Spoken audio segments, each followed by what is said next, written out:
Hello மக்களே, சிந்து பைரவி பிரமு சஞ்சய் பைரவி என்னாச்சு, எனக்கு கால் பண்ணியிருக்க, அதுவா ஆறுமுகத்தால் இப்போ வர முடியல, நீ என்னை கூட்டிகிட்டு போயிடுறியா அப்படின்றாங்க. சரி, நான் உடனே உன்னை அங்கேருந்து பிக்கப் பண்ணிட்டு போயிடுறேன்னு சொல்லிட்டு அங்கேருந்து பைரவி கூட்டிகிட்டு போயிடுறாங்க. ஆறுமுகம் ஸ்டேஷனில் ரொம்ப கவலையோடு இருக்காங்க. நான் பைரவிக்கு எவ்வளோ நம்பிக்கை கொடுத்தேன், நான் வந்துடுவேன்னு சொல்லிட்டு, ஆனால் இன்னைக்கு அவள் என்னை இந்த அளவுக்கு திட்டாளே அப்படின்னு ஃபீல் பண்ணிட்டு இருக்காங்க. லாஸ்ட் நேரத்தில் எப்படி இது மாதிரி ஆச்சுன்னு சொல்லிட்டு பயங்கரமாக கோவப்பட்டுக்கிட்டு இருக்காங்க ஆறுமுகம். அப்புறம் சஞ்சய் பைரவி கிட்ட நிறையவே விஷயங்களை ஹாப்பினஸாக பேசிட்டு போகிறாங்க. என்னாச்சு திடீர்னு ஏதோ ப்ராப்ளம் ஆகிடுச்சான்றாங்க. அங்கே பாரு பைரவி, சொல்கிற நீ தப்பாக எடுத்துக்காத, உண்மையிலேயே அந்த ஆறுமுகம் உனக்கு கொஞ்சம் கூட சூட் ஆகவே இல்லைன்றாங்க.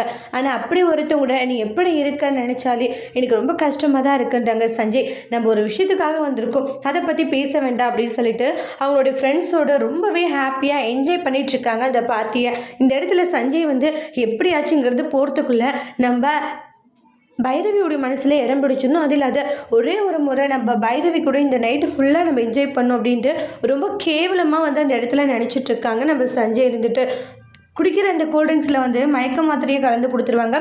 பைரவியுமே அதை குடிச்சிடுறாங்க. அடுத்து வரக்கூடிய பிரமுல சஞ்சய் பிளான் என்னன்னு வெயிட் பண்ணி பார்க்கலாம். தேங்க்யூ.